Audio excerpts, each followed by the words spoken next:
Évangile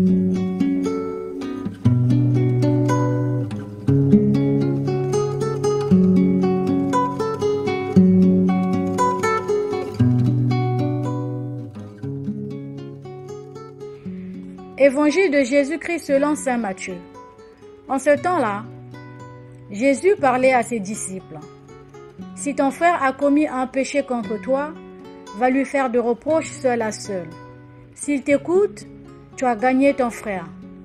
S'il ne t'écoute pas, prends-en plus avec toi une ou deux personnes afin que toute l'affaire soit réglée sur la parole de 2 ou 3 témoins. S'il refuse de les écouter, dis-le à l'assemblée de l'Église. S'il refuse encore d'écouter l'Église, considère-le comme un païen et un publicain. Amen, je vous le dis. Tout ce que vous aurez lié sur la terre sera lié dans le ciel.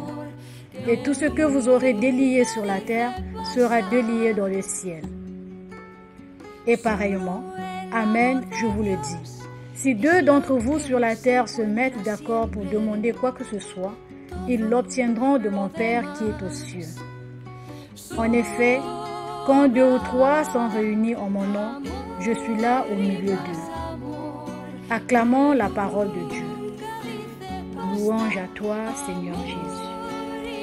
Amor que nunca dice basta. Hacedlo todo por amor, nada hagáis por fuerza, solo el amor queda. Chères auditrices, chers auditeurs de 3 minutes d'évangile, la paix soit avec vous. Aujourd'hui, 10 septembre 2023, l'Église Notre-Mère célèbre le 23e dimanche ordinaire de l'année liturgique A. Dans l'évangile que nous venons d'entendre, Jésus, en dialoguant avec ses disciples, nous montre le vrai sens de la bonté, ce qui signifie aimer les autres et ceux qui nous entourent. Bien souvent, pris dans la vie humaine, nous remarquons les erreurs d'une autre personne. Il est plus facile pour nous de la juger de l'extérieur et de faire la causette avec d'autres personnes que de la redresser.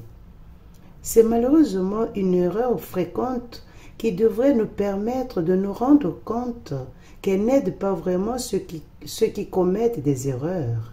Au contraire, si nous aimons ou chérissons vraiment une personne, nous sommes appelés dans la vérité et le respect à la corriger fraternellement pour qu'elle soit orientée vers son vrai bien. Ce bien que Jésus nous indique peut être compris d'une autre manière. Prier Dieu avec d'autres frères. Non seulement, dit-il, Dieu leur accordera ce qu'ils demandent, mais il est au milieu d'eux. Même là, si nous y réfléchissons, nous sommes souvent enclins à prier pour ceux qui nous affligent, pour un besoin particulier qui nous est propre. Mais quand il s'agit de prier pour quelqu'un d'autre, surtout pour quelqu'un de plus éloigné affectivement, nous avons plus de mal à le faire. Aujourd'hui, chers frères et sœurs, le Seigneur nous demande donc d'aimer vraiment.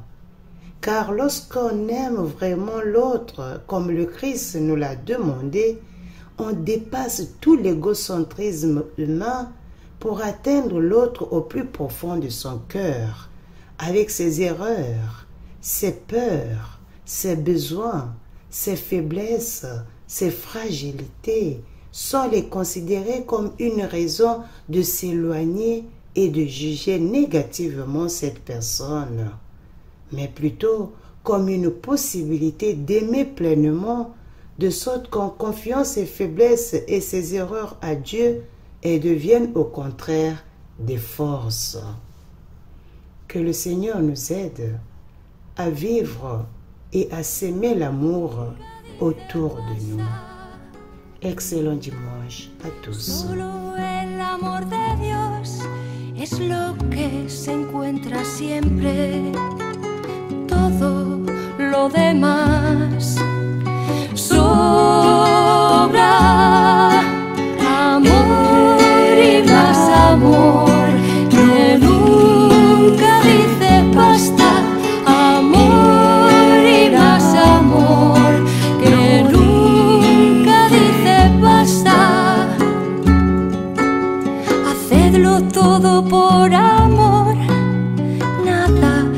vais por fuerza.